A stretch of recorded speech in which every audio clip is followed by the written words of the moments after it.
সাদাত হোসেনের লেখা ভালোবাসি। আমায় ভালোবাসেন না?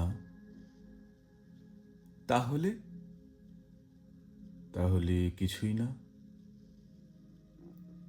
কিন্তু রোজ বিকেলে সন্ধ্যের আগে আগে ঠিক এমন সময় ছাদে আসেন যে? কিভাবে জানেন? কিভাবে আবার আমাদের ছাদ থেকে ঠিক দেখা যায়? রোজ। তার মানে আপনিও রোজ আসেন? আসি। তাহলে কি আপনিও আমায় ভালোবাসেন?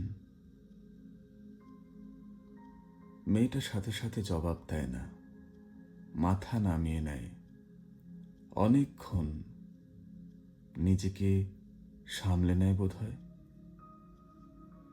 তারপর চকিতে মুখ তুলে সে বলে,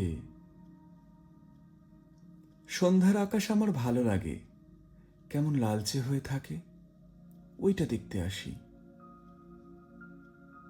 কিন্তু গত দুদিন ধরে আকাশে লাল রং তো নেই। মেঘলায় আকাশ, গুমোট, বৃষ্টি। আমার মেঘলা আকাশও ভালো লাগে। ও, বৃষ্টিও। আচ্ছা, যাই তাহলে, ছেলেটা বলে। মেয়েটা চুপ করে থাকে, কথা বলে না। নাকি বলে চোখে চোখে?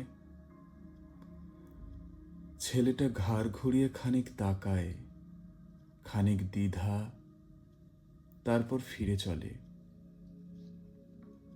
মেয়েটা দাঁড়িয়ে থাকে।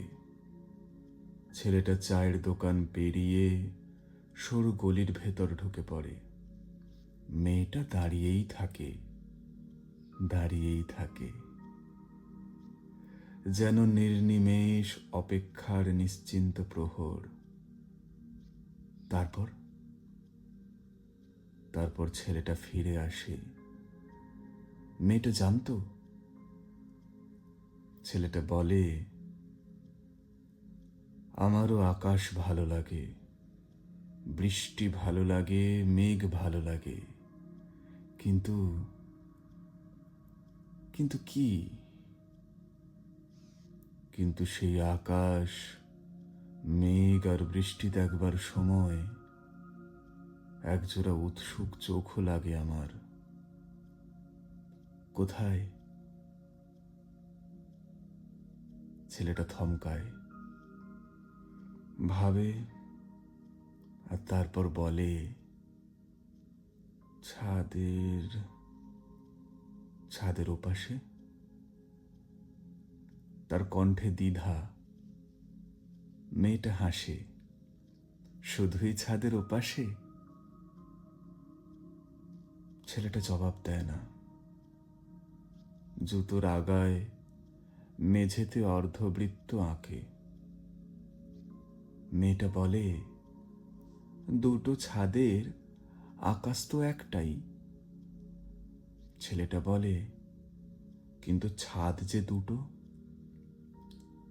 মেয়েটা বলে, তাহলে? ছেলেটা বলে, আকাশের মতন একটা ছাদ হতে পারে না? দুজন মানুষের মাত্র একটা ছাদ? মেয়েটা হাসে। ছেলেটাও। বহু বছর বাদে তাদের মাথার ওপর ওই একটা মাত্র আকাশের মতন একটা ছাদই থাকে, অথচ তারা কেউ বলেনি ভালোবাসি, ভালোবাসি, ভালোবাসি। নমস্কার।